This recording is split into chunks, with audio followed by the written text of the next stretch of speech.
Jai Guru, everyone. Jai Guru. Jai Guru. And welcome to this episode of Yogananda podcast. We are on chapter 2. So we're going to kick off the whole chapter. And really what we thought we'd do, we are doing line by line. So we'll talk about the chapter title, what we have here. We'll talk about the contents of the whole chapter, a little bit on our expectations before kicking off the part that we will cover in this episode. And if you do want to join in on reading, as ever, and go through the autobiography with us, you can start at the beginning of the chapter, of course, chapter 2, and you can read up to Father and I return to Borelli soon after the crematory rites. So we're going to read up to the I felt powerfully drawn to the Himalayas, and pause the video, pause the recording, and go and read that if you want to read along on this episode with us. But really, to zoom out a little bit, the chapter title itself, My Mother's Death and a Mystic Amulet. I think for me, this is probably one of the more mystical titles in the whole book, and there are many of them. And really one that whenever I was initially reading, I had no idea what to expect. I don't know about you guys. When I read this title, I didn't go into it with any kind of foreknowledge of what was to come. And I think it's safe to say that it was a great surprise and a mystery to me. So Yogananda did capture, with the word mystic, capture the title well. What do you guys think? Is there anything, any comments you'd like to make on this choice of words in the title? Yeah, I mean, my mother's death is pretty straightforward, I guess, but the mystical amulet is the mystical part about it, and he goes into a lot of details, and we'll see that in the later parts of this chapter. Not today, but there is a component that kind of is like where you see Guruji's life as a normal life, but then it goes to the supernatural every now and then, and that's basically one of those. Yeah, I think it's that he's linked that ordinary, everyday occurrence that everyone goes through in life, which is a death, and then he's linked it to mysticism through the use of the word amulet. And he could have made, we were discussing this, he could have made this actually a separate chapter, but I think he linked the two things and made it a much more profound chapter by making the mystic element and adding it to the mother's death. And then he also obviously weaves in the Himalayan, his journey to the Himalayas as well into that, to make it not as heavy, perhaps. So we think we could do this in 4 or 5 parts. Bear with us because there is so much content here. We are mindful we don't want to make these episodes maybe 4 or 5 hours long. So we'll cover it in as much detail as we can. And it is action-packed, really, this chapter, as every chapter is. And we have the tragic passing of his mother, of course. The focus really being on before her death and really everything leading up to that. And then another story of Paramahansa Yogananda's engagement with the divine. And it is a beautiful, beautiful story that he doesn't really give an awful lot of detail on him, does he either? But we're going to get into that as well. I'll pause before I go on to give a recap of what's going to happen in this chapter. But Mike, do you want to jump in? Yeah, just one more thing on top of the content that you mentioned is the mother of all footnotes that he adds to the word amulet towards the end. And we're going to dive into that as well. Is that the longest Yes. footnote? I seem to recall a longer one somewhere. It's definitely up there. Yeah. With Yogananda's writings, he committed a lot of his life to the writings that he did, especially toward the end of his life. He could have written books upon books, I'm sure, with his knowledge, right? So he's given us so much that I'm sure this is just the tip of an iceberg of what really probably could have went into, right? We could be reading on and on and on about all the mystical kind of elements of life, but gives us enough teasers in there that are well worth reading into if you have the time. But so yes, we have the offering of solace by the divine, and we can maybe call that some form of a vision that he has about the passing of his mother, and we touch on the ramifications for his family, for himself, but he mentions his father in particular about his mother's passing, and that's quite of interest really for us. We'll cover that as well. And Paramahansa's mission to escape to the Himalayas being thwarted by his brother and his cousin, and that's predicted somewhat by his mother, and the story about Paramahansa Yogananda's mother, the special experience with Lahiri Mahashaya that she has, and the visitation and strange gift of an amulet, which is a major topic of this chapter by a sadhu. So really, for me, looking back on this chapter when I first read it, I was probably reading with such kind of fervor, reading at such pace. Everything, all these stories come at you with, amazement. Going back to it, I do have a mission to make that. I actually only read the Autobiography of Yogi once, and this is me going over it to fine tooth comb. So one of the more mysterious chapters for me is certainly this one, because at the time when I read it, I didn't understand a thing about really what I was reading about. The significance really of his mother stands out for me, as well as the significance of the amulet that Yogananda sort of shrouds in mystery. So I expect by the time we're done going over this with a fine tooth comb, I'll have a much deeper understanding of both the relationship with his mother and the amulet. But Priyank, do you want to jump in? Yeah, this chapter is quite emotional, probably one of the most emotional ones, because everyone obviously has experienced the passing of a loved one, but Guruji makes his grief very, very real, and you feel it when he talks about, how he had this premonition, and how we're obviously going to get into it, but how he actually reacted, but then also his longing for his mother in various ways, and then to the mother, the meeting, the prophecy of his birth, and the significance of his birth by Lahiri Mahashaya. So all of that was really, really quite emotional. So I probably rank this as the most emotional of the chapters for me. Mm-hmm. Yeah, I think you're right. It is very emotionally charged, and I think this is, for me, something I've taken away about this chapter, which is he uses that as a strength, Yogananda, and he teaches that in later lessons, how to use your emotions to your benefit, right? And he certainly gets a response through his deep emotional response to his mother passing, which we're about to jump into. So that's the overview of this whole chapter. Now we are breaking it down now, as I mentioned, mainly into three parts. So we're going to talk about the wedding itself, that's mentioned, and everything around that, the vision that he has, and then the tragedy, of course. And the chapter begins by saying that his mother's great desire was really for the elder brother. Yogananda's got a larger family, maybe the most these days.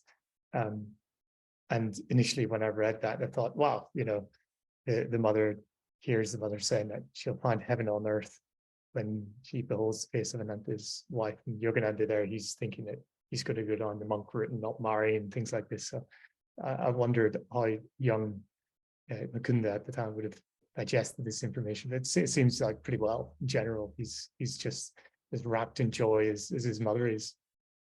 From my own experience, my mother have had this similar dream of my marriage and grandchildren and things like that. But I would have thought, knowing how spiritually elevated his mother is. I would have thought that she doesn't have such a strong Indian sentiment for family as she does here, but she clearly does. So maybe it smacks me, smacks my theory out out the door. So like I always thought that like family, the importance of family is overplayed in today's society. And then I thought I would have like got a backup, that backed up in some of Guruji's teachings, but here it's like his mother is obviously quite holy and she's got that same sentiment. So I thought that was an interesting parallel from my own life. I felt exactly the same when I read this. I was like, there's this saintly parent, and then she's so much cares so much about the wedding of her firstborn, and feel this is probably them playing their role and trying to play their role as well as they can, be a role model. And that's I'm guessing why they show this. So I guess when you have a family, you might as well do it as well as you can in this incarnation. Yeah. Commit to the Maya in some ways. Yeah. He does mention that it's Indian culture. No, what did you guys think of this? Indian culture versus others, is sort of a question. I'm from an Irish background. Many of my family, it's a big family, typical kind of Catholic Irish families. They have at least 3 kids. Each, my mother's from a family of 6 herself, so brothers and sisters, and they all have at least 3 kids each. So it tends to be quite big families there as well, and there is that inevitable pull towards the eldest being the most responsible, being the one that has to get the firm foundations in. So I just thought maybe this is more of a universal thing, that maybe mothers do drive towards this family unity, and that's the grounding that they bring in the role that they have traditionally played. Frank? Yeah, he describes the culture in these sets of paragraphs, but he doesn't actually use the word culture. Yeah. Interesting. True. The strong Indian sentiment was the word that you used. Like, of course, not the expert at all, and I don't want to be the white person explaining Indian culture here, but what I heard is that the oldest son in an Indian family often has like a special role, like almost like a deputy father kind of role, and that's kind of when he gets married. That's also a very important function then, and I guess that's a key difference in Western families. We don't really see it like that. Yes, indeed, it is the eldest son. So personally, I told you I've got 2 older sisters, but my father passed away, so I was the patriarch quite early on in my family. Even though we lived in UK, the culture kind of pushes you in that kind of mode, and then it also places a lot of responsibility. Had I, interestingly, had not had that level of responsibility, I would not have been as successful materially, professionally, educationally, because I had that kind of culture where I've got this responsibility.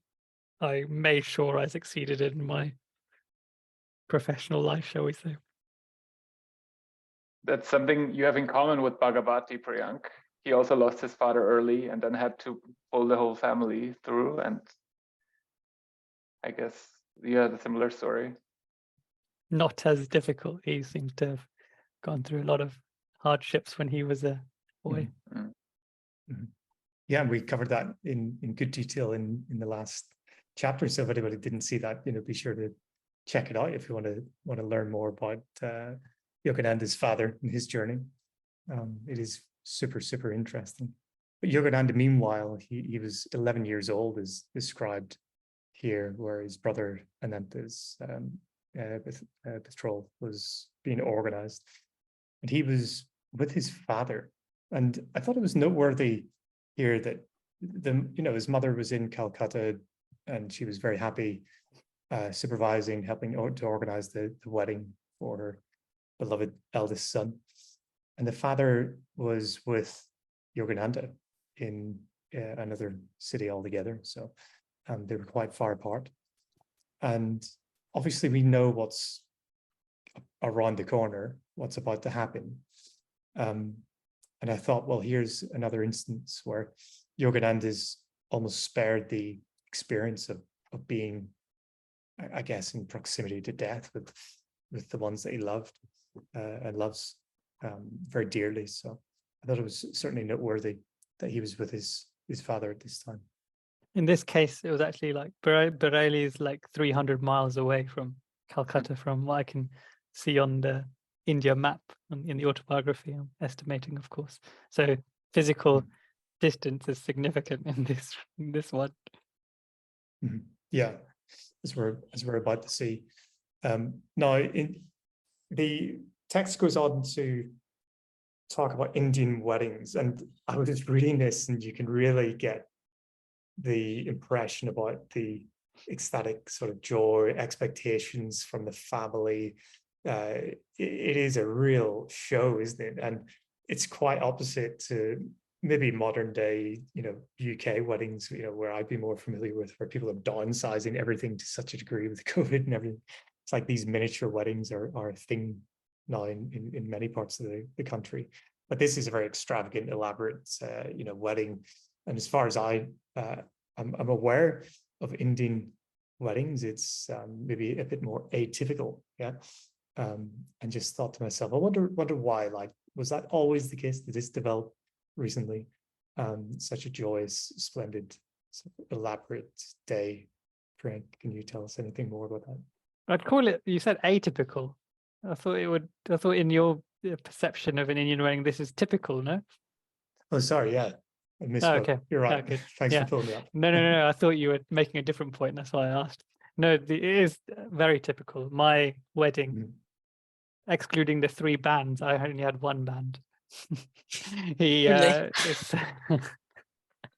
Well, they called those marching bands. Yeah, I had a marching band.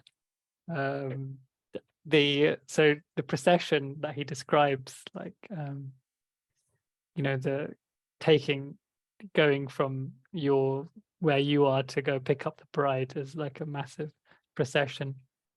That is literally what I did. There was the gay throne that he describes is exactly what I had. It's like I had a two horse drawn carriage. It's like chariot. And I got married in India, in case you were wondering. Yeah, so down the London streets. and yeah, so the carriage was led by a procession of a marching band, and there's insanely loud music. Not for the spiritually inclined, shall we say? But I let my flat family plan all that stuff, so unfortunately I had to do it. I was surprised that they said that there was going to be a Scottish and an English orchestra. Is that something that is still the case, or was that because special circumstances back in the day? I've never heard of such a thing. So, okay. But then I'm from a very middle class, so this is quite a wealthy family, you would say. Although no, my uncle's pretty wealthy actually now, and his children didn't get. My uncle is in a similar position that his father was, as I mentioned before. But no, this is very grand.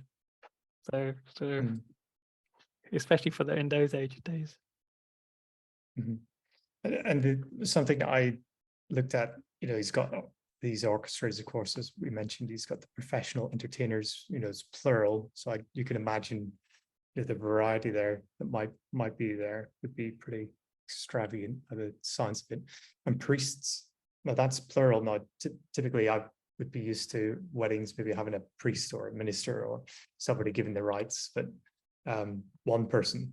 My mom and dad, they actually have 2 because Protestant and Catholic, and that was quite unique. I don't think many people would say that they've been in that position, but there's plural. And I wondered really with the ancient rituals, there must have been many of them. and that would have required maybe different specialisms, different priests to do those specialisms.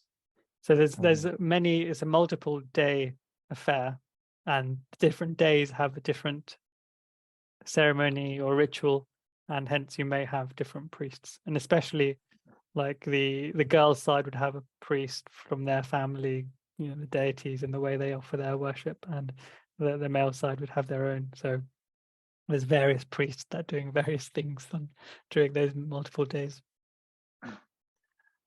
I don't want to talk about the building itself, but the fact that they rented a whole building for the wedding is pretty grand. And I wonder if that's just how it was being done back then, or if you've heard of something like this happening these days, or is it just today's equivalent of just renting out a hotel for the wedding? You kind of have to. So I'm going to India tomorrow for a wedding. In 2 weddings in India, and one of them is in our home village. And because of the sheer volume of people that are coming, they're hiring like 2 or 3 houses in our village. So similar to what's going on here, because the sheer volume of people that are coming from all different directions of the globe. So, but I'm gonna see where I stay. I'm a bit nervous about such a big crowd. I'm not in the middle of organizing weddings, but I've got 2 weddings because it's Brazil and the UK. And I'm trying to think of ways to manage all the numbers and things like this. So I'm glad reading this. You know, I'm not Indian, because that's a whole other level of organization and preparation required. It's not an enviable position unless it is something you really do love. And of course, Ananta had his dear mother, who was, as mentioned, joyously supervising the preparations, and I'm sure he was very happy with the help. And we do have this mention of 50 Amherst Street, and this was a large, newly acquired house by the family, and it is something that does play a role in this story, and maybe not for reasons that you might expect. Now, we have a story from Mejda, the book that just keeps giving, and Mike is going to kindly read a little bit about the 50 Amherst Street and its history. Yes. So first, I want to give some context on Master Mahasaya, who later in the autobiography there will be a whole chapter on him, and he is an interesting guy. Like we mention him now because this same building, 50 Amherst Street, he will later acquire or rent, I'm not sure, but he will establish his kind of, is it a society or an academy, or it's a religious academy, I would call it, and he establishes it at 50 Amherst Street. And Guruji has some really profound moments with Master Mahasaya. You want to jump in, Lauren? Yeah, I just want to quickly point out that Master Mahashai and Lahiri Mahashai are 2 separate people. Just for anyone who may be thinking, well, they sound similar, is it the same? I thought it was, and then I realized it wasn't. So yeah, just wanted to throw that one in there in case anyone gets confused. I thought it was initially thought it was the same person as well. And yeah, and there's another Mahashai later, and I used to get confused later with Mahashai, but Mahashai means magnanimous, I believe. So it's like a kind of like a bestowed title that someone may confer onto you, or like that you may be generally known as, like a wise one. But yeah, Master Mahashai, chapter 9 is he's got a whole glorious chapter dedicated to him. Yes. Yeah, I was actually just gonna throw one of us under the bus by asking them what Mahashaya means, but Brian has foreseen this, very prepared as always. And yeah, he's an interesting guy because Guruji, he's definitely a saintly person, and Guruji has some profound experiences with him. There is this story where they go to the lecture hall at university and Guruji is bored, and then they sneak out, and afterwards Guruji has this experience. and then sees the divinity in Master Mahashaya, and goes so far that he believes he might be his guru, but he then tells him, no, your guru will come later, and he will come in the next chapter after that. Brian? Master Mahashaya is also, this is relevant because what we're about to discuss, he bestows, like, he kind of allows Guruji to have a vision, an experience of the Divine Mother. And then there's a lovely, that story in chapter 9. And then, so he's got this kind of ability to, for, you know, God to heed to his requests. But the reason this cosmic mother, I'm bringing this up now, is because it's relevant for the death of his actual mother, which we'll come on to a bit later. Okay, so now that we know a little bit who Master Mahashaya is, I can read this section. And it goes, Master Mahashaya told us, since the house was vacant, and they're talking about 50 Amherst Street, I took it for my school. I am a devotee of the Divine Mother. What evil can befall me? I have no fear of inimical ghosts. It is true that the grieving spirit of a man who had committed suicide haunted this house. Thus, the tragedies that were destined to happen anyway were attracted to this place for fulfillment. The spirit tried to frighten me as well, but as I am blessed, as I am a blessed son of the Mother, he could do me no harm. Instead, he entreated me for deliverance from his plight. I prayed to the Mother for release of his earthbound spirit and performed many oblations for him. He was freed, and then the house has had only peaceful vibration since then. Yeah. So it was a haunted house, as it were. Yes. So this would have occurred after they, you know, they moved into 50 Amherst Street and then moved out. So since it must have been haunted since then, and there's actually more. Actually, during the wedding, more haunt. During the wedding, they. Oh no, Mike, do you want to come back before I do? So talk about that. Yeah, I would just ask myself if we know, we don't know when this man committed suicide, if it was before the wedding, but we could have been, right? Yeah, probably. Yeah, maybe. But it was an interesting story because that means that his spirit kind of lingered, which we obviously experience as like ghost stories. And to release him, this Master Mahashaya had to perform many oblations to release his spirit, rituals, in other words. So he did that. But 50 Amherst Street has, yeah, Mike? No, I just wanted to connect the dots that bad things would happen anyway, but they are drawn to this house. And so probably Guruji's mother's death probably happened there for that reason, right? As a precursor to the death, what actually happened was that is in Mejda, during the wedding preparations, which are beautifully described actually in Mejda, they Ananta and Jnanada, who is their cousin, went to the market to purchase, make purchases for the wedding. And by the time they'd returned, they must have eaten something dodgy, as you do in India. Jnanada was deathly ill, apparently. He had to be carried upstairs, and his mother diligently nursed him, but he could not be saved because he died in the house with Asiatic cholera.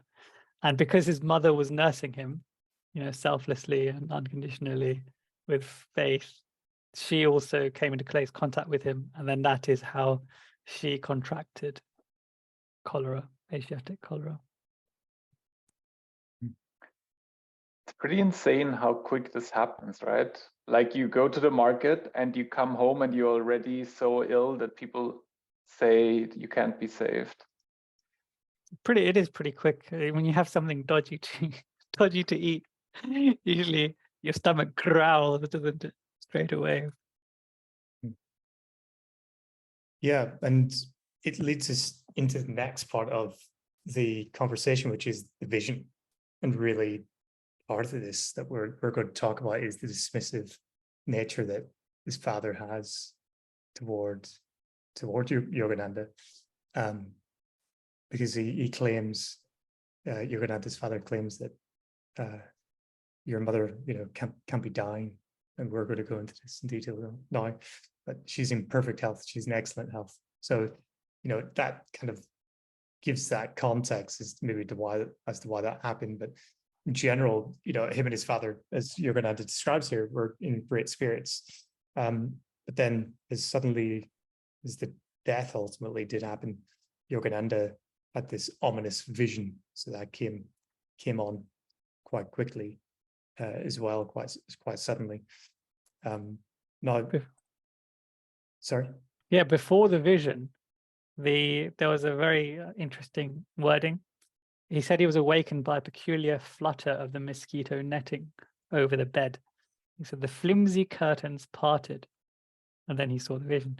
So this peculiar flutter, I just wanted to discuss this. So many times we're given signs, aren't we? Signs that are... I hear the alchemist. Yeah.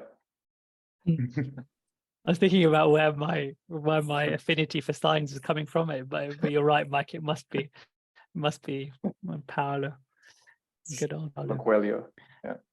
Yeah, The Alchemist is phenomenal, and that's just a book of some phenomenal signs. But we experience signs, don't we? And then often we don't realize their significance until events have transpired.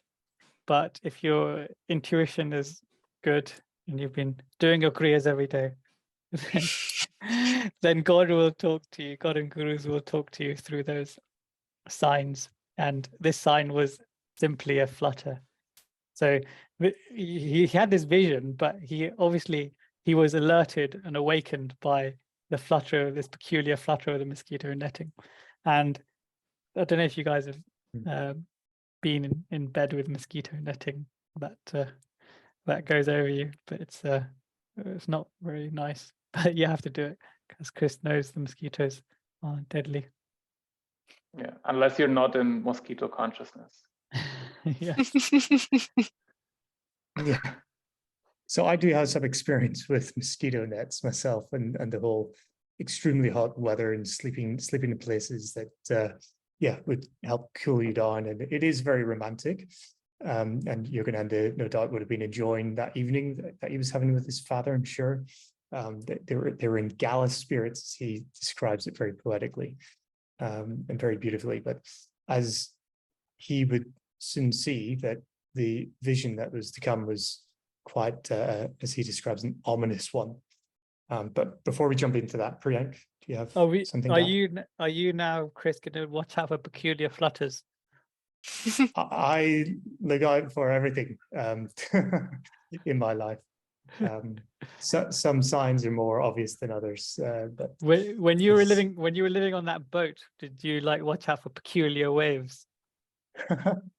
Yeah, you get a lot more noises, let's say, that would waken you up in the middle of the night, and yeah, none of them turned out to be as wondrous visions as maybe Yogananda was soon to have. Lauren's got no clue what we're talking about. Chris used to live on a narrow boat. I kind of guessed, but Okay. wasn't sure. You have to get used to all the noises in narrow boats. Yeah, none of them are really, pleasant. It's usually some people walking past the streets, singing drunkenly in the middle of the night. But anyway, Mike. I was inaugurated as a real Angelino 2-3 nights ago. We had a 4.2 magnitude earthquake. And it was at 3 a.m, and I was waking up and everything was shaking, and I was like, oh my God. And your instinct tells you, oh no, this is my house, it's breaking down, and then it stopped. And then I pulled out my phone, it's like, oh yeah, there was an earthquake just now. Okay, great. My laptop, Mike, after a couple of hours starts, the screen starts getting fuzzy and vibrating. Just as you said, my house started shaking, my screen started shaking. I thought you were going through another earthquake. And now I've got a consistent screen shake. But I'll live with it. There you go. Mike's the power of the word is very strong with Mike. Yes, There you go. I need to be Awesome. careful. The force Only is say good things. Exactly. the Yeah. force is Mm. strong with that one. Exactly. So here we have, the bulk of what we'll talk about in this section of the vision. Yogananda saying that there is an ominous vision. Really, he goes into some detail actually, and it is super fascinating the way he describes it, because his mother appeared to him, and really she whispered to him to awaken his father.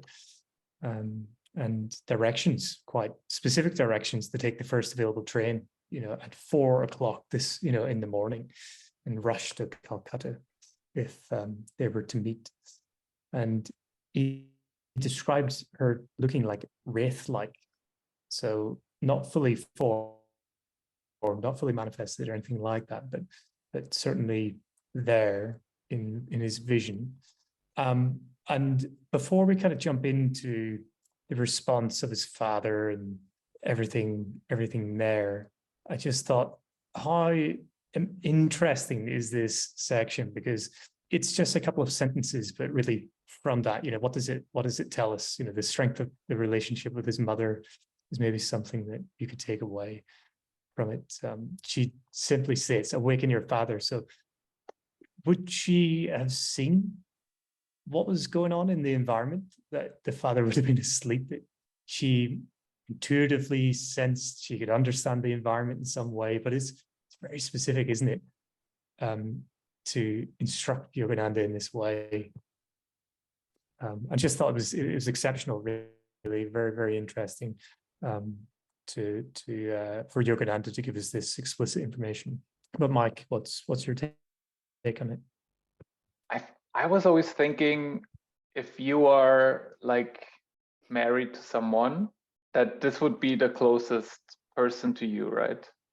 And I was always wondering, if she appears to someone in a vision, why wouldn't she appear to her husband, but rather to her son? And that might have to do, I can only speculate. Maybe it was just because he's this avatar, maybe it's just easier, or maybe the vision happened because it had to happen to him, because it was his kind of spiritual advancement that made the vision happen. I'm not really sure, but that was I was wondering about significance, that she appeared to him, and then he making a plea to the father in the end, rather than going direct. Yeah, the mother son and the father daughter relationships seem to be like really strong, don't they? Emotionally, energy wise as well, and like intuitive connection. So I feel like that is one factor, but also we're going to read later on in this chapter, we're going to read about Lahiri Mahashaya and the connection that and the prophecy that he had, and the connection that Lahiri Mahashaya had with his mother. So this is like three-way connection, because he kind of like spiritually baptized him in that first meeting. So it's like this three-way connection. So she then obviously knew the significance of Mukunda's life, and so like she probably would have given him a bit more attention energy-wise than the rest, considering what Lahiri Mahashaya had told her. Yeah, I also find it really interesting as to what happens after she speaks those words, because Mukunda says, or Yogananda says, father, mother is dying. So, in a usual vision that you'd expect that person to say, "Oh, I'm dying, come and see me," but she doesn't actually say that. So it kind of shows how strong their bond is, that she doesn't even need to utter the exact words for Yogananda to actually know what's going on, and to feel that so strongly, and to know the action that he needs to take. So again, I feel like it's really reflective of that bond that they have as mother and son. And I love that the father continues to play this role of like dubious, doubting, doubting and being wary at first of any proposal, because no doubt, and we know from Mukunda's childhood that he was very eccentric. So he probably had to filter things a lot when it came to Mukunda, from what's serious and what's things that are beyond his comprehension, and things, more importantly, things that he can do something about. Mukunda might have like said so many things, but what can a father do if your son's talking about God? And it's probably also a balance you have to strike as a father, right? When you have to raise an avatar who basically sees on all, is like, it's very superior in every way, kind of. But still, as a father, you have a role to play. You have to be the authority. You have to put boundaries down for your son, and then every now and then he does something that is hard to explain for yourself, where you go like, oh my God, what a great being he is. This is a question that I actually had for maybe our listeners as well. The rest of us, is how much would his father really have been up to speed with everything that was going on in Yogananda's life? Because in some of the experiences that he's had, that he talks about, his mother was very much involved. And I wondered if there was notes anywhere to say whether or not, say, that the mother really related this to the father. I assume she did. I just assume, the father really knows everything that's going on in young Mukunda's life, and all the mysteries that his brother's reporting on in Mejda book and everything. But I wondered, maybe he didn't know quite as much as what I might assume that he knew.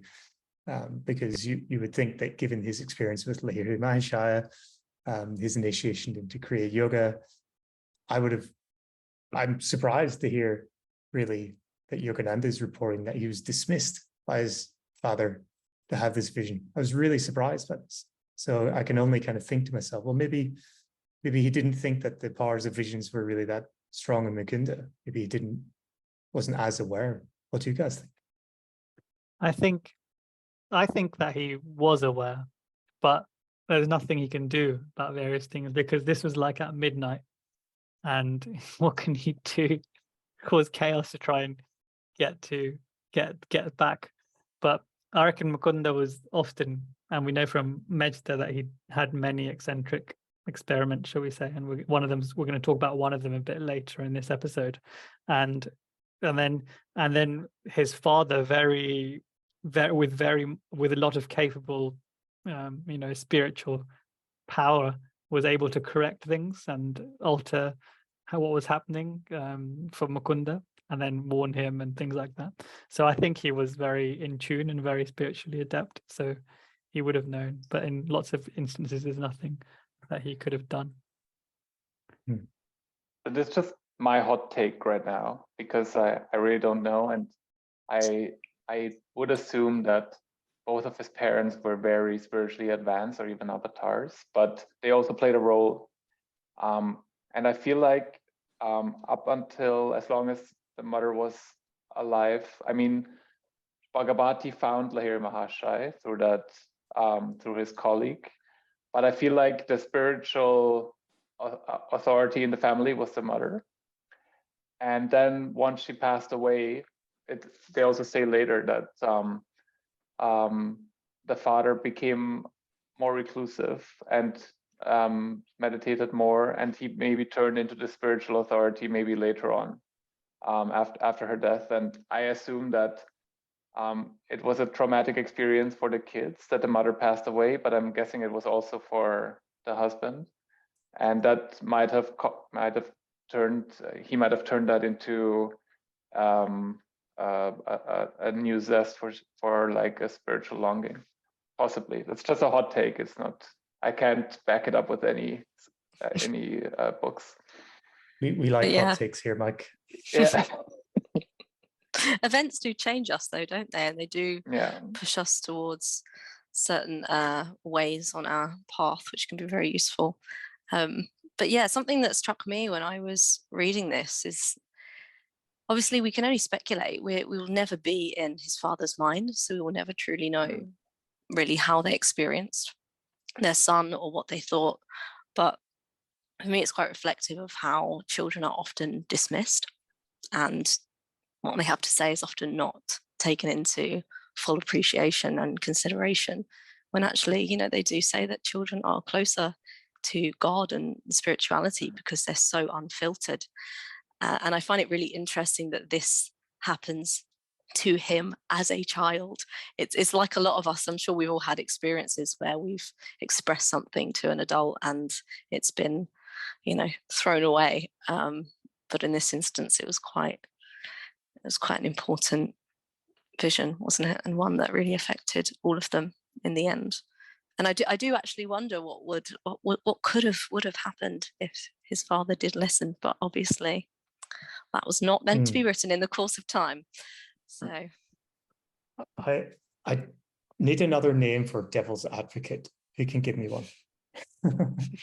Because it's good to play devil's advocate in a sense, sometimes to tease out some learnings for some takeaways from this. But I agree with what you guys are saying, and Mike, a highly advanced being, soul in Bhagavati, certainly he was being initiated in Kriya and very devotional, so he would have been very intuitive. And I fancy that maybe he was a cog in the grand play, in this sense that we've talked about before, that Yogananda was spared from the experiences of death in his life.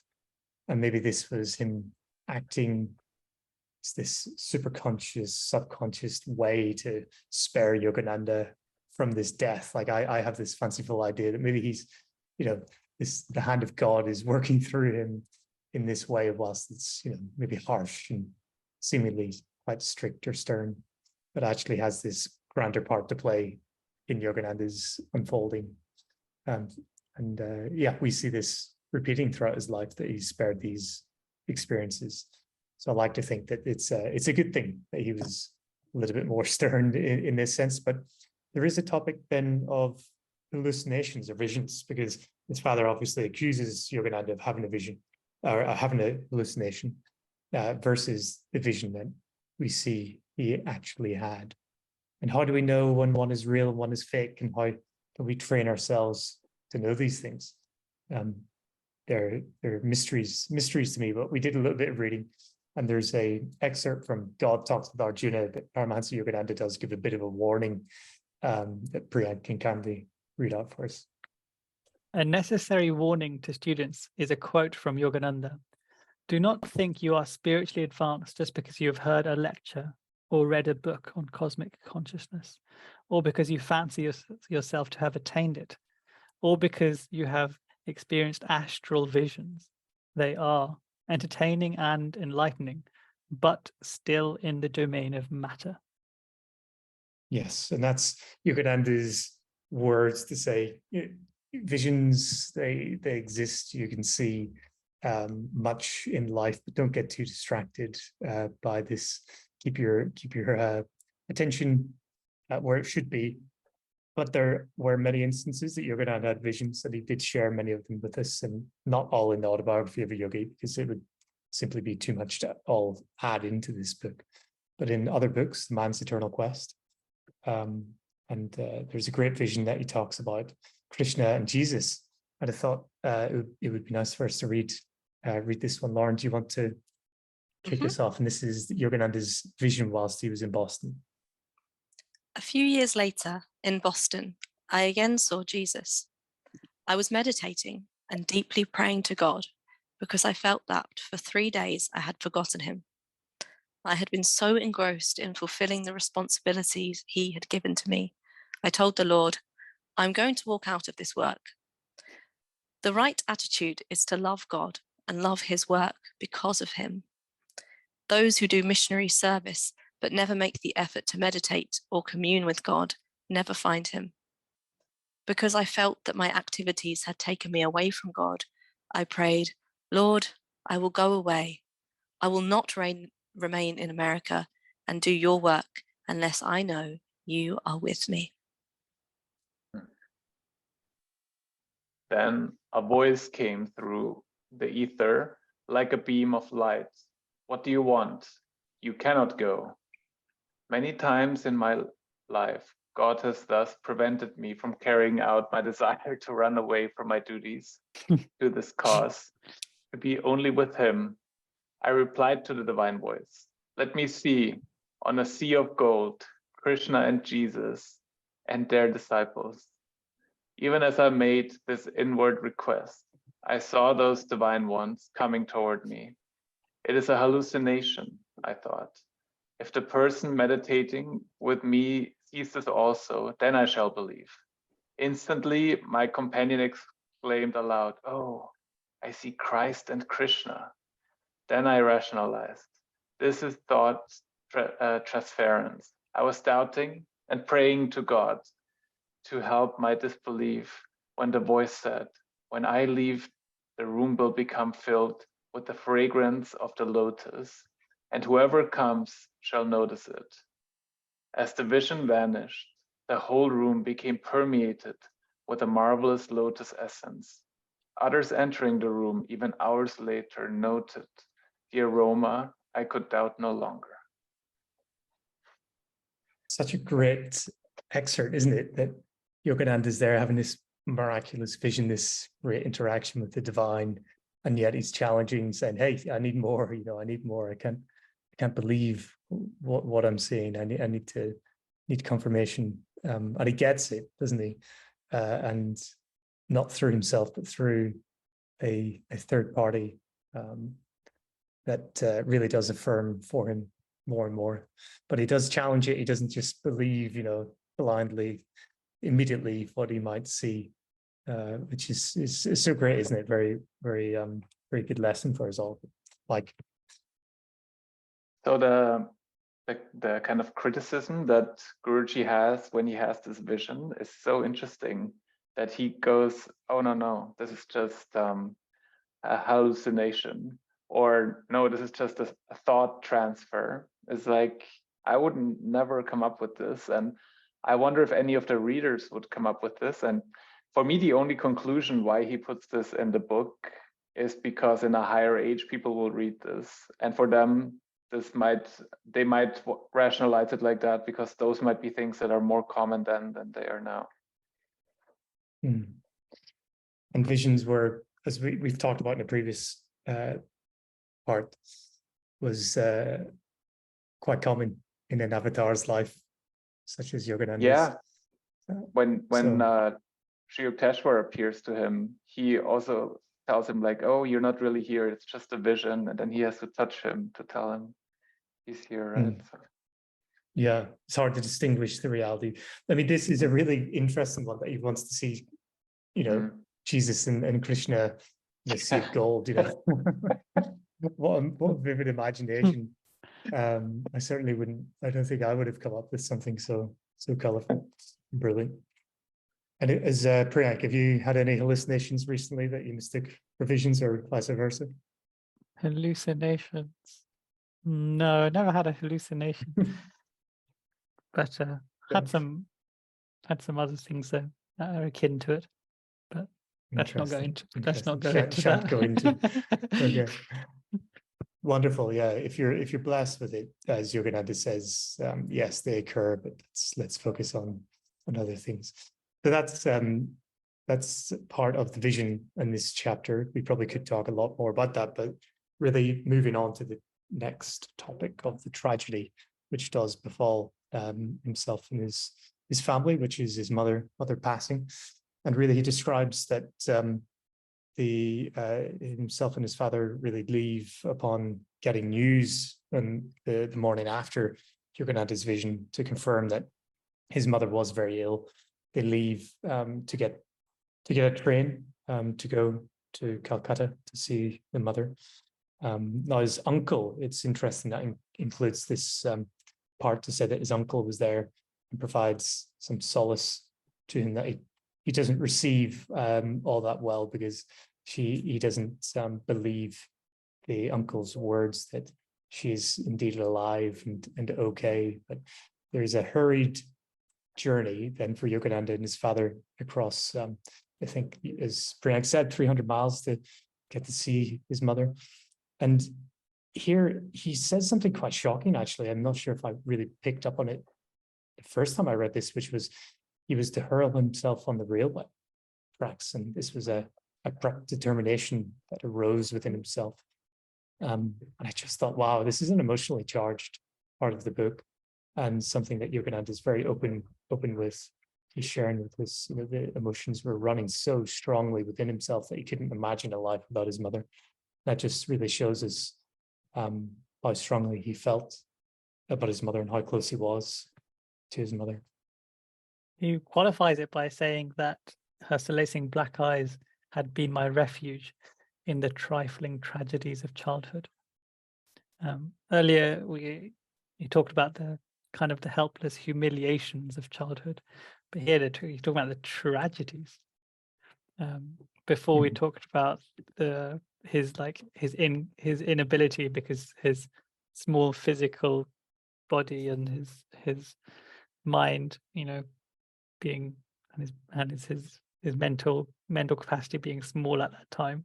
Maybe he wasn't able to express himself properly or fully, and perhaps that is what he's talking about with trifling tragedies, because as an upbringing, he up to the age of 11 where he is now, he would have had quite a good childhood. So I can't think of many normal tragedies that you and I would have that he had. So he must be talking about something metaphysical. I really empathize with him though in this moment. Just imagine you're an 11-year-old boy and you know your mother is dead or dying and no one's listening to you. And here you are, you have to hold that emotional weight inside you. And you're a child. I know obviously he's this avatar and he's very, gifted with his soul capacity, but just imagine how that could feel. It's gut-wrenching to actually think on that, and he had to experience that at such a young age. And really, I guess he's also giving a voice to those who have lost parents so young, and an insight as to perhaps what that even feels like as a child. So yeah, it's actually really touching, and I think it's a very important part for him to express so deeply in this chapter. He does say that rather harshly to his father, that he would never forgive himself, and that even further, that he wouldn't actually forgive his father. I mean, he's a young boy. Maybe we may have reflected on some harsh emotional words used when we were younger to our parents that later we maybe wish we hadn't said. And this, I'm sure, is something that, as Yogananda said, anguish caused him to add bitterly, nor shall I ever forgive you. I'm sure he reflected back on that later with a little bit of a difference of feeling, but certainly in that moment he was very riled, as he would be. Showing his human side, proud human side. Yes. But I feel like he also shows a degree of non-acceptance if bad things happen in the world. And I feel like some people, I don't know, like, it's difficult to explain, but you have to imagine he already freed himself from all earthly karma. So what him coming back is seva, right? He came back as a volunteer to help others find the path. And so I feel like Divine Mother is striking a balance with him to give him the experiences that his disciples later want to see and read about, that make him very, I guess, relatable, but also not to give him so many experiences that he says, okay, Divine Mother, I'm out. This is too much for me. That's not what I signed up for when I came down here, because I'm doing this here because I I come back, I want to do a service to humanity, and this is just not what I thought this would be. I'm not sure if there's actually a dynamic like this going on, but I like to think so. Yeah, I agree. So basically, he's not accepting that life has to involve loved ones coming into and out of your life, because on a physical level, it feels like your mum may have left you, but spiritually, no one can ever leave you, and nor can you ever leave them, and God can't leave you, nor can you leave God. So it's something that that I think he's talking from perhaps a level that is deeper than just the physical presence of someone, which I think a really good point, Mike.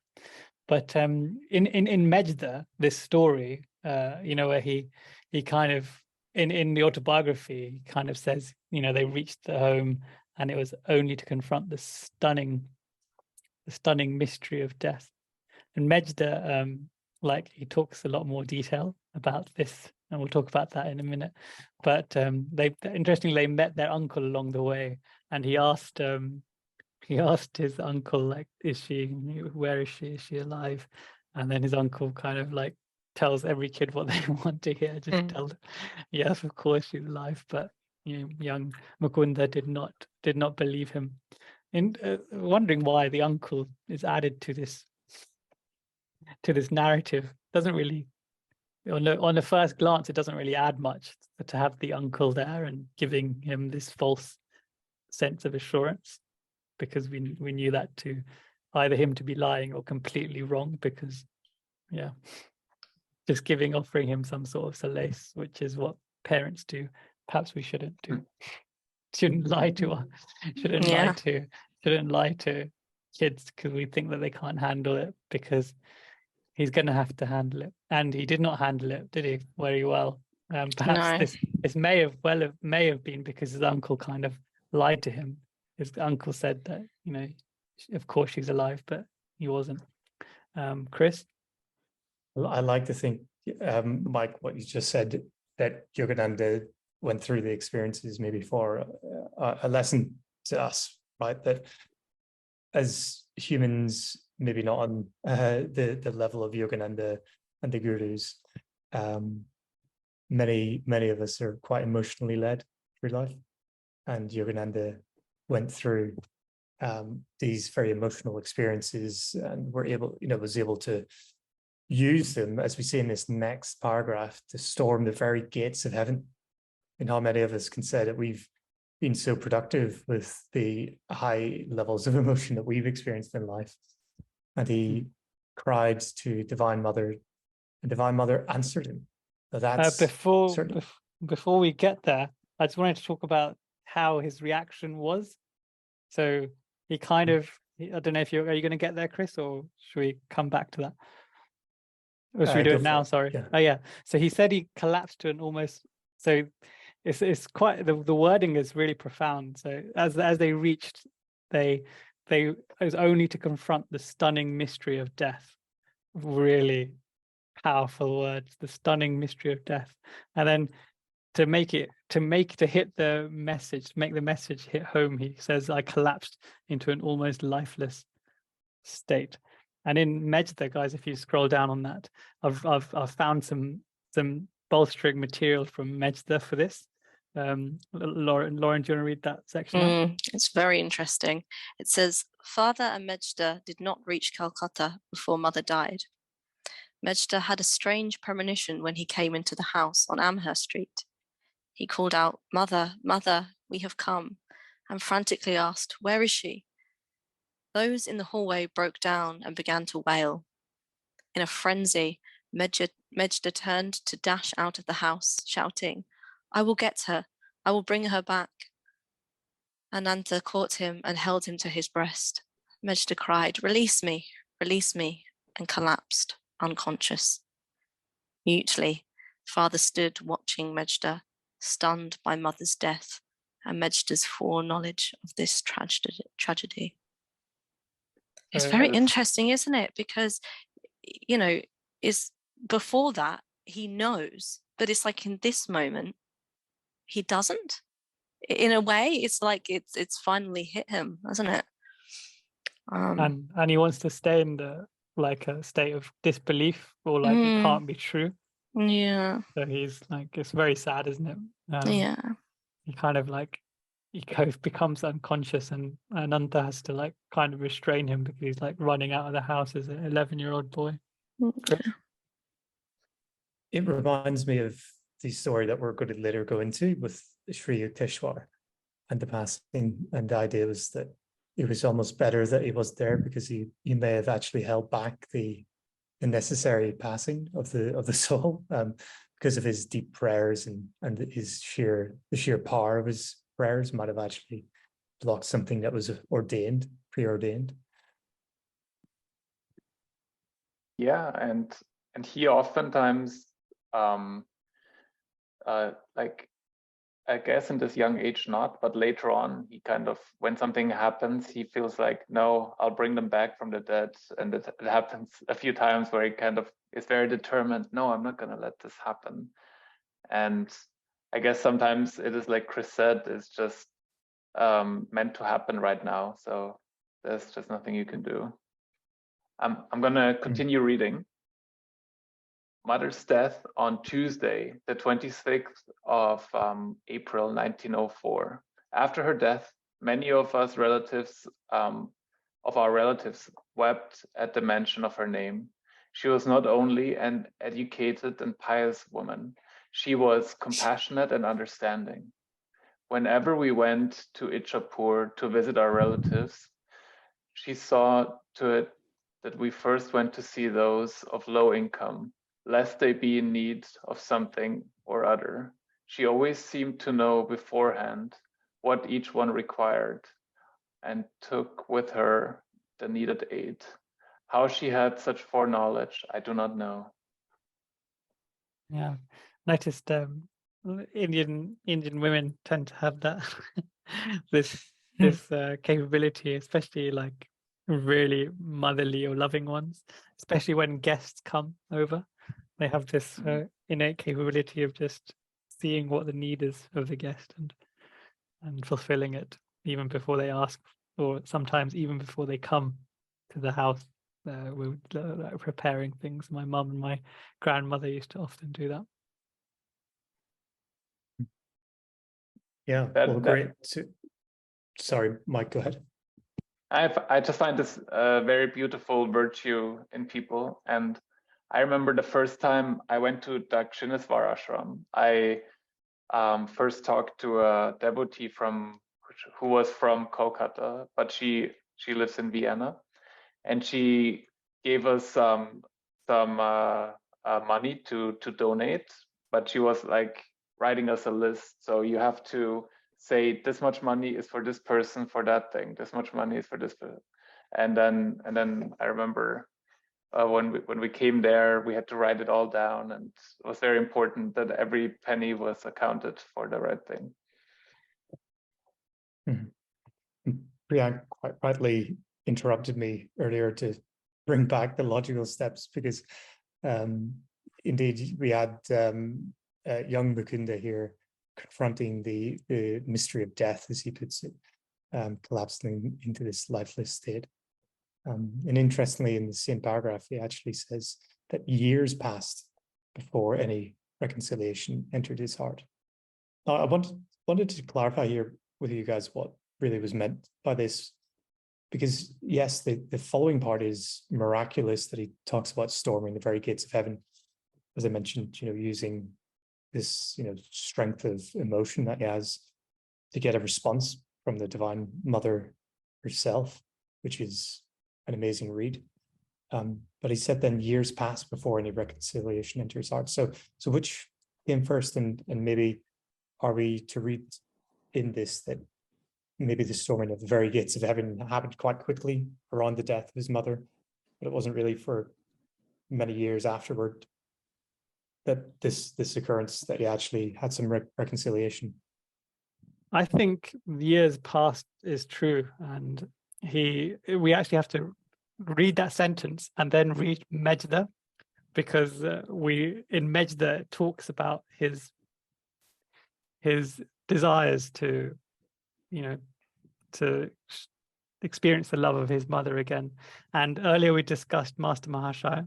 So if you guys open card 3.1, we discussed Master Mahashaya, and we said, remember that he's mentioned in chapter 9 of the Autobiography of a Yogi, and he was a devotee of Ramakrishna as well.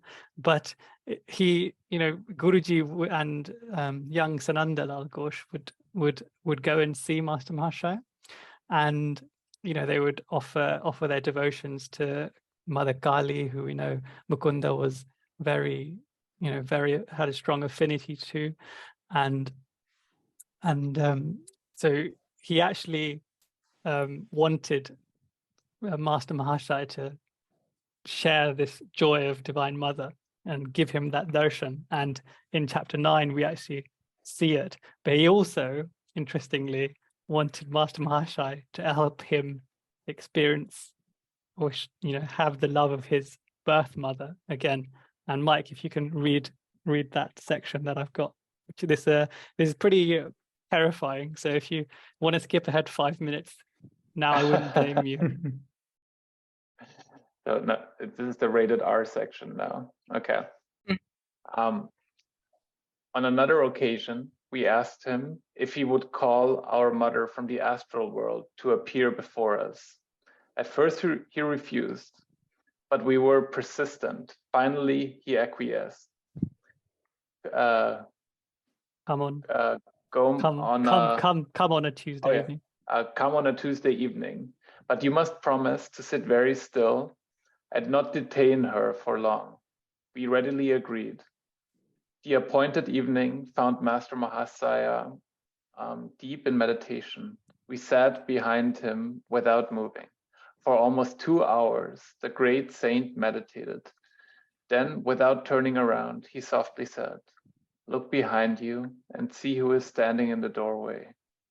We turned and saw our beloved mother smiling at us, her hands resting on either side of the doorway. We cried out, "Mother, Mother." We wanted to rush up to her, but Master Mahashaya told us not to move. "You may speak to her if you wish," he said. "Mother, do you remember us?" we asked. She replied sweetly and clearly, "I keep constant watch over all of you. The Divine Mother is protecting you." Saying this, she vanished. We kept this marvelous event secret from everyone except Father. He mildly rebuked us. It is troublesome to a soul to make such demands upon it. From that time, I often saw our mother in dreams, but never again did I behold the vision of her form as we did that day in the house on 50 Amherst Street. Absolutely mind-blowing. Beautiful. I don't know if it is beautiful. Lauren, what do you think? It's interesting from our discussions in the previous episode that, when he tried to summon his mother in another way, in that terrifying course of events that we talked about, and, his father said, "No, don't do that," and he took it quite seriously. But actually, he did manage to get his wish fulfilled in a different manner, or is this that wasn't his separate? mother? I think he was just trying okay. to. It was contracted the departed, but his mother's only just passed. So that was right. just Okay, so that not was just actually he was necromancy. He was linked. just practicing. He was obviously learning the tricks of Yeah. mysticism there, but here it's a definite. It's with the help of Master Mahashaya, it's a definite manifestation. And the reason I said is, I think Mike said it's beautiful. In a sense, it is beautiful because he's getting this very innocent wish, but his father tells him later on, like, don't, it's troublesome for a soul to make this kind of demand from it, because this would have been many years, months perhaps. I don't know how long. It would have been months perhaps, or maybe even a year after his mother's passing, or even days, we don't actually know. But it could have been one of two things. He could have actually summoned the soul and the physical atoms materialize the mother's form, or it could have been like a ghostly like vision that Master Mahashaya and Divine Mother were allowing him to have. So we don't know the exact way that this happened. Mike? Yeah, I agree. So I feel like on a level of love between souls, it's very beautiful that they. But then, like Bhagavati said, it's wrong because there's rules, right? And you shall not talk between and people who have gone on to the next world, and she probably has like an astral or a causal incarnation that she's in right now, possibly, and you're disturbing that, and you might create attachment or something like that. I mean, I'm pretty sure this didn't happen in this case, because I'm sure Master Mahasaya did this in a very perfect way to make this possible. But I guess they put all this, so he didn't put it in the Autobiography of a Yogi. And even in Mejda, he put this with this caveat, just because this is probably something we should not be striving for in our lives. Lauren? I just wanted to clarify. I've gone back to our previous episode, and it says, Mejda left no stone unturned in his spiritual investigations. He went often to the Nimtala cremation grounds. It was there that our mother's body had been cremated. Okay. So I think actually, potentially, he had tried, and that was the reason for him going there. Perhaps he wanted to commune with his mother. So yeah, he did manage to get that fulfilled. We can make our own observations as to how we feel about that, but the truth remains that it happened, and perhaps that was a freedom of a karmic tie, potentially, for him, that desire was fulfilled, and potentially for her as well, maybe. We don't know, because she had that she said, come at once if you would see me. So potentially for her as well. But with your mention of the previous chapter, when he was doing that practice of mysticism, I'll have to check the exact timeline, because I may have taken that. Yes, it would be really interesting. That from a different point of Mejda. But it'd be interesting to find a time. In the narrative of the Autobiography of a Yogi, obviously, he's passed away now. And Mike, I guess that. Oh, sorry, Mike again. This the interesting thing for me is that it doesn't include it in the Autobiography of a Yogi at all. And I suppose we can guess ourselves, maybe it might be obvious that necromancy is the subject that he wants to sort of promote to the general person that might read this before going into the lessons and following the path of yoga and Kriya with a little bit more, let's say, seriousness and commitment, that you might then be a little bit more safeguarded by misusing or misinterpreting some of these topics that you might put in. But it's super fascinating, though. I think it's something that is it's kind of like the forbidden fruit that, when you hear about it, we question, should we include it in the episodes? But it's such interesting topics that I feel we kind of had to. But Mike, back to you. I just want to summarize that he wasn't kidding when he said it took him many years to get over it, and to have Divine Mother take over the role that his mother had in giving him this love that he kind of feels he needs as a foundation. Because I'm not sure when he exactly met Master Mahashaya, but in the next chapter he already finished school and is 18, right? So he must have been in his mid-teens or late teens already by that time. And when his mom passed away, he was 11. So there was potentially 7 years that he was struggling with this before he had this vision of Divine Mother that kind of gave him some kind of salvation. I wonder if anybody actually listening could help us pin this specific experience down to a timeline, because it is curious to me. So he storms the very gates of heaven. He had a response from Divine Mother because his summons were that high in demand, that the words, he says, the words in response brought some final healing to his wounds. But we can read it out, but we do have bits to go with this as well. But essentially, it reads that the Divine Mother states that it was she, or it was I, who had been watched over thee life after life, in tenderness of many mothers, seeing my gaze, the two black eyes, the lost, beautiful eyes thou seekest. Interesting in so many ways, but what it says, mothers, right? And I wondered, this is something that I'm very blessed with, with a mother that fits that description, and is manifesting Divine Mother on a daily basis with me. But doesn't say fathers in there at all. Is that that's something of noteworthy? Well, in our prayers, we mothers. have Divine Mother and Heavenly Father. They're almost interchangeable. Yes, indeed, yeah.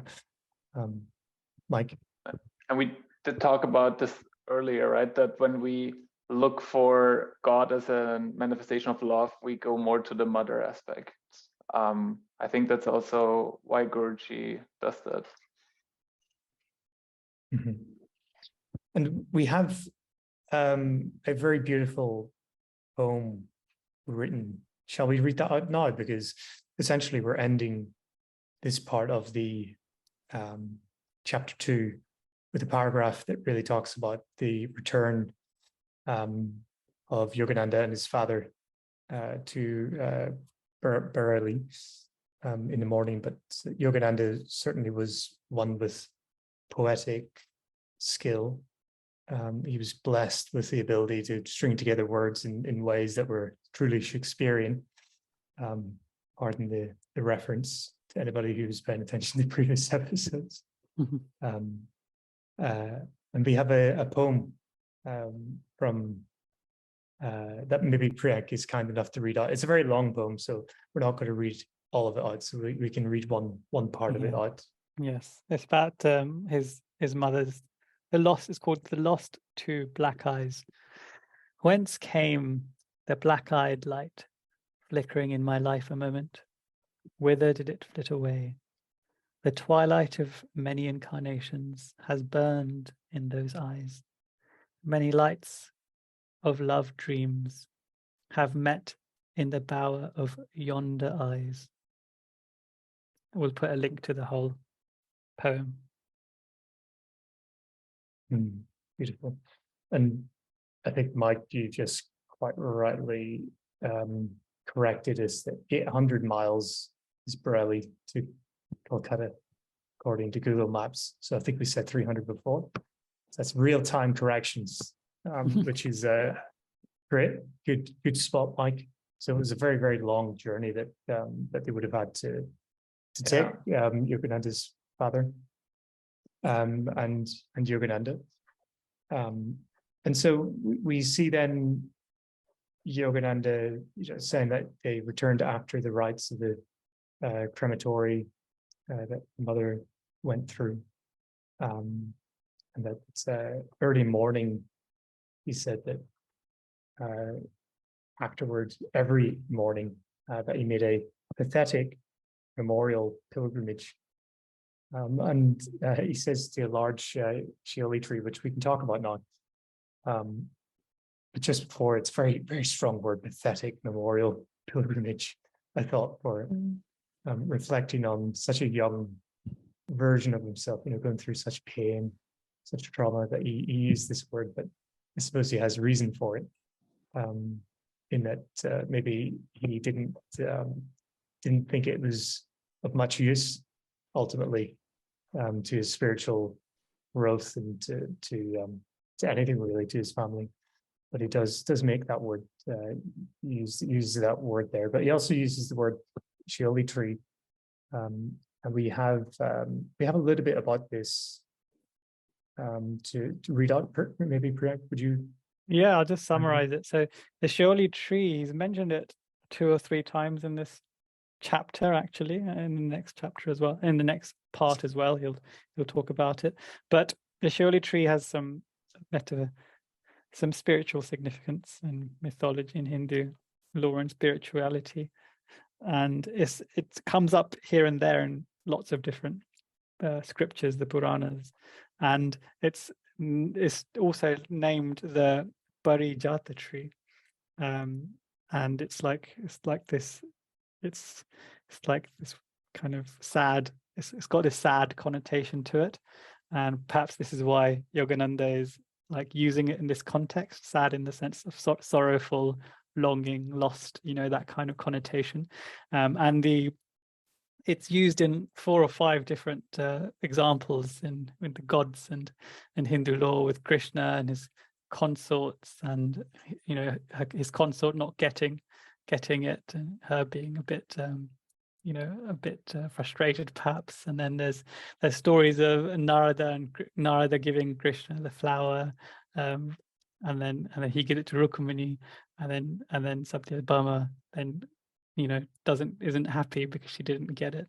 So there's that, and then it's also there's a Shiva story where it comes up, and it's also the nectar from it is used, and from the from the flower, the nectar from it is used in the Shiva. There's a Shiva story where he's kind of churning the ocean. It kind of comes out of that. And then there's also another story about the sun god.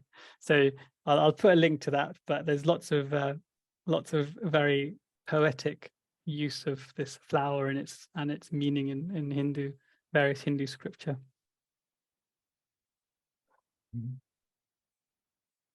And do we want to read the parts out in part 3.2? Yes, that's where I think we should end that. Yep.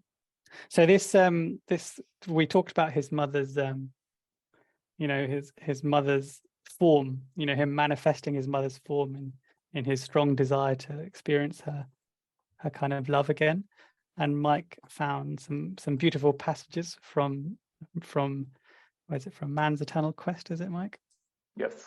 Yeah, so it's entitled "At Death We Are Still Encased in the Astral and Causal Bodies," and perhaps we'll end it there. When you die, your physical body of 16 elements disintegrates, but the 19 elements of your astral body remain intact. Where, then, are all those souls who have left this earth? They are roaming in the ether. That is impossible, you say. So let us make a comparison. If a primitive tribesman came here and I told him that music is audible in the ether, he would laugh at me, or perhaps become frightened. But if I then brought a radio and tuned in a station where music was playing, he would no longer be able to deny the truth of my statement. I could similarly show you right now that astral beings are rubbing in the ether, and you couldn't deny it. The astral world is right here, just behind the gross vibration of the physical cosmos. If you were to behold the multitude of astral beings in the ether around you at this moment, many of you would be afraid, and some of you would try to seek among them your departed loved ones. If you concentrate deeply at the spiritual eye, you can view with inner vision that luminous world in which are living all the souls who have gone onto the astral plane. In human beings, the heart acts as a receiving instrument and the spiritual eye as a broadcasting station. Even if you cannot see your lost beloved ones, if you can calmly concentrate your feeling on the heart, you can become aware of the reassuring presence of those dear to you who are now in astral form, enjoying their freedom from flesh thraldom. I see many astral beings who left the material plane, but they cannot see me. I don't make myself visible to them, but I can behold them if I so desire. Wow. It is a wondrous world that we live in, though. And Yogananda is kindly guiding us through it bit by bit. And it's just mentioned really in the autobiography of a yogi. And it's a really lovely exercise that we're doing just to be able to pull out all the relevant bits from his other teachings and other books. So awesome. Thanks for bringing that up, Mike. And the last sentence is intense pangs of longing for God assailed me. I felt powerfully drawn to the Himalayas, and Lauren can talk us through the next part that we'll go through in this chapter. But before we do, it's quite a difficult one, wasn't it? This very difficult one. Perhaps it was a very difficult subject, but it was quite difficult to both prepare for and I think do this particular episode. Don't know if you guys share that same feeling. I did, and maybe I have to apologize to the listeners as well. My internet connection made me doubly kind of challenged today, but I think it's a very emotionally charged part of the book, isn't it? I think we can all empathize with a young boy and a young man growing up, living through the experience of losing a mother, and he's given it to us in such emotive language that I feel like I'm reliving it with him, and I feel like I'm almost there. And he's got a real power and a way of language that he can do that for us. But certainly, I think it is quite a challenging part of the chapter to read for sure. But it gets a lot more lighter as the chapter goes on, in a sense, doesn't it? Yeah, and you feel so much compassion, like you guys said, for an 11-year-old who loses his mother, and it's so sweet, all the emotions that he's going through, and I hope we did it justice in this episode, because we were trying to like really like take this emotion and that he expresses, but also what the lessons that he's taking from there and he's trying to convey to us. And so we can wrap up then in this part of the chapter 2. Thanks for being on the journey with us and starting the second chapter. But we do have more to look forward to in the next part of this chapter, and Lauren's going to be taking us through it. So Lauren, do you want to give us a run through of what we can look forward to in the next part? Yes, although look forward to, I'm not quite sure if that's the right wording, but it's basically the aftermath of his mother's passing and how that really affects young Mukunda and also his father, and how that plays out in the time following.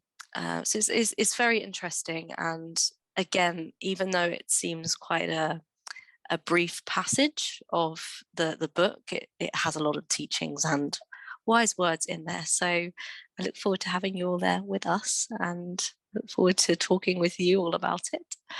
So yeah, we'll see you on the next episode. Jai Guru. Jai Guru. Jai Guru.